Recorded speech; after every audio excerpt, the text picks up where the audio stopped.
Thank you, Peter. Thanks for welcoming UPS to this conference. We've looked forward to participating with you and enjoying some of the dialogue with a lot of friends. UPS, as you know, doesn't produce turbines or solar cells. We're a service company. Brown is a very green company and has been long before it was cool, as you can see from that little brown truck outside the building here. As the Teamsters and the machinists who work with us can tell you, we do also generate very good jobs. In the U.S., we have 340,000 jobs, in fact, and they are, as I will explain, green jobs. UPS is the greenest in our industry, and it's always been. We started in Seattle in 1907, 103 years ago, as a bicycle messenger service. You don't go from bicycles to being the world's largest package delivery company without building in efficiency as a core value. And efficiency is the first attribute of greenness. In the past, we didn't talk much. We didn't talk much about our greenness or our sustainability. We just delivered our packages everywhere, every day. We're talking more about it today because consumers and governments are paying increasingly more attention to the sustainability of the products and services they purchase. At the T Street lower level entrance to this hotel, we've parked two little brown trucks for you to inspect. One is a brand new electric hybrid vehicle now in service in Washington, D.C. Next to it is a 75-year-old vehicle that you've heard about. It's a Walker electric truck and the first type of alternative fuel vehicle that UPS used in New York City during the 1930s.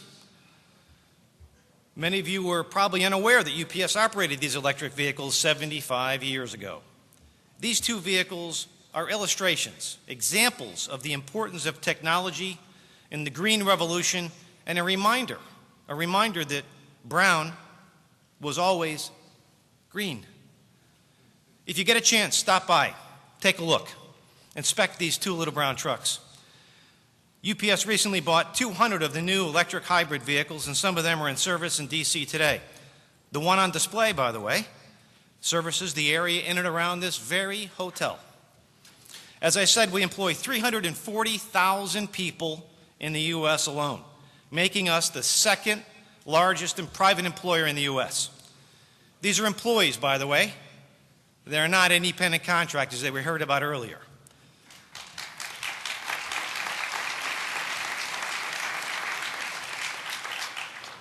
As we work to create the new green economy, it's important that we not neglect the good green jobs created in the service sector. So many times we focused on manufacturing, and the service sector is the largest, the fastest growing sector in the U.S. that pay very good and providing jobs. UPS is the greenest parcel delivery company and freight mover in the United States, hands down, hands down. It isn't because we have more environmental press releases, because we don't. It isn't because we claim to be the greenest. It isn't about the column inches that you read in the press. But it's about one thing: the cold, hard facts. It's about sustainable metrics, not metrics that we invented, but those of EPA and several national and international NGOs that measure corporate sustainability. And it isn't because we have more alternative fuel vehicles than any of our competitors. No. UPS's efficiency stems not just from our equipment, but more importantly, from our people. Our drivers, our sorters, and our pilots. Our thousands of professionals who are thoroughly trained and use the best state-of-the-art equipment. EPA Administrator Lisa Jackson recently sent a letter to our CEO, and it was a copy of a speech that she gave at the National Press Club in an effort to start some dialogue with business. In that speech, she talked about the grassroots environmental movement that votes with its dollars. Well, I have some good news and some bad news. The good news is that the awareness of the growing demand for sustainable products and services has reached the boardrooms of American business. U.S. business gets it, and we are changing to improve our perceived sustainability in an effort to win market share. That's the good news. That's the good news. Here's the bad news, and I can't emphasize this enough.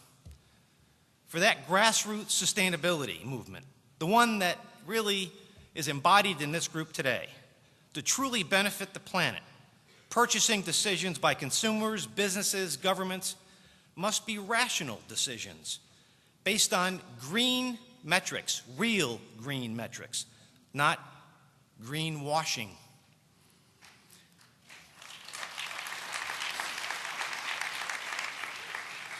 Where we come from, we see greenwashing today has reached a sophisticated art. Oh yeah. Who knows the difference between solid green metrics and greenwashing? Well, I really hope that people here do. I hope that environmental groups will work to educate their members and the public much more on the realities. It's really up to you, independent, credible, third-party observers, to call out the greenwashing when you see it. It's very difficult for UPS, for example, to criticize a competitor if they resort to greenwashing. It really is. We have little credibility to do that because we're direct competitors. For example, here's a slide. It's not very old. And here's a second slide. Did you know? Did you know? You make the comparison. And then walk outside and take a look at that little vehicle, because those are the facts. So, who really has the credibility and the moral high ground to expose greenwashing? We think that you do. It is in the public interest, and we encourage you to challenge all of us. UPS knows our entire carbon footprint in the U.S. So do third-party validators that base their conclusions on solid empirical data that's clear and transparent. That sets us apart from our competitors who do not validate through others. The foundation of our efficiency is intermodal transportation and consolidated delivery at UPS. An aircraft uses 6 to 8 times more energy to move a ton of cargo than a truck. A truck, in turn, uses 4 times as much energy as rail to move a ton of cargo across the country.